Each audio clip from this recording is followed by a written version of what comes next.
Revealed soon after the release of regular King Ghidorah came the battle damaged version, which is the same size but now has black shading and a wash and cracked and battle damaged wings.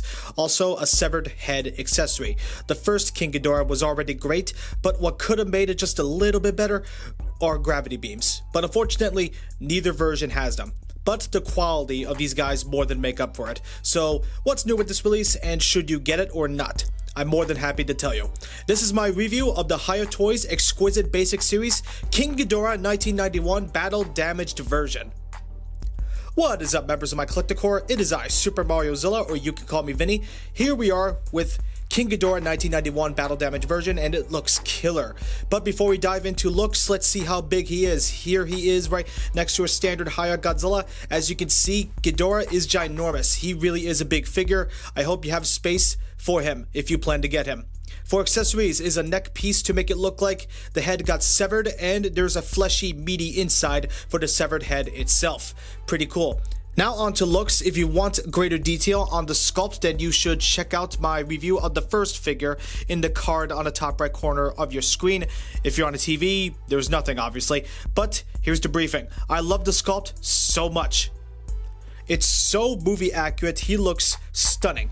And the paint job just makes it look so much better. The black shading and wash really makes this pop out more. In fact, I may prefer this over the regular King Ghidorah. And the wings feature most of the battle damage that have been properly painted this time around. They're beautiful. I love the paint job on this so much, and as I've said previously, sculpting is fantastic. To the muscles, the scales, the faces, also the eyes and the teeth are painted beautifully, so it is possible to paint small eyes symmetrically. I really do love the looks on this guy, maybe even more than the standard King Ghidorah. That should say something. Articulation is great. Nothing has changed from the first figure to here. I said it was great then, it is no different here as well. Whatever pose you have in mind for Ghidorah, chances are he can do them. So moving on to articulation, the jaws are on a hinge, and each of the tongues are on a hinge. Each of the necks are on a series of ball joints that are really flexible. Pretty cool. Can get them in any position you want. Wings are on hinges, so they can fold all the way back and of course go all the way forward. Now, just like the first King Ghidorah release, the wings do have bendy wire in the top and the middle. Just be careful with it. We don't know how long the bendy wire is going to last.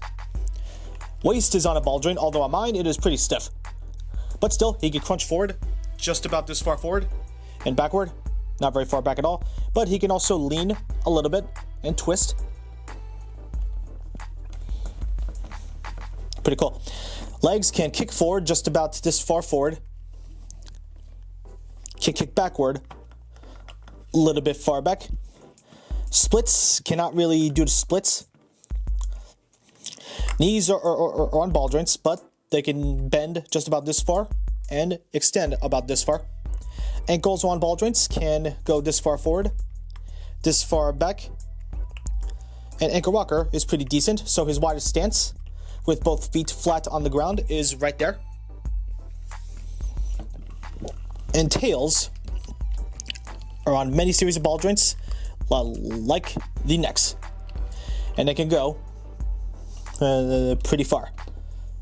They have great flexibility.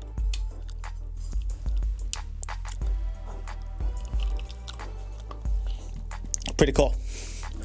Now I did show my first review that the tails can stand the figure up by themselves, so that's pretty cool, and I do believe it's possible here too. I'm not gonna test it on camera because it took me a while to balance the first one, so you'll just have to take my word for it. Articulation is awesome. I could gush over it all day, but we gotta move on. Ghidorah is so good, this version of it anyway, and it's the same price as the previous King Ghidorah, which is awesome. Never thought I'd see the day. I highly recommend this. If you have the first King Ghidorah, you don't need to pick this up unless you really want a battle damaged Ghidorah. If you need a Ghidorah, then this is definitely for you. He'll go great with your standard or heat ray Godzillas. I'm looking forward to more Hiya Toho figures in the future. Ghidorah, I recommend, just make sure you have the space clear for him, otherwise he's going to be a massive shelf hog for sure. That's all for today. Leave a like, comment, and subscribe. If you like my stuff, hit the bell icon so you don't miss any of my notifications. And I'll see you guys and gals in the next video. Peace out. But before we go, let's do one toy photo of this guy.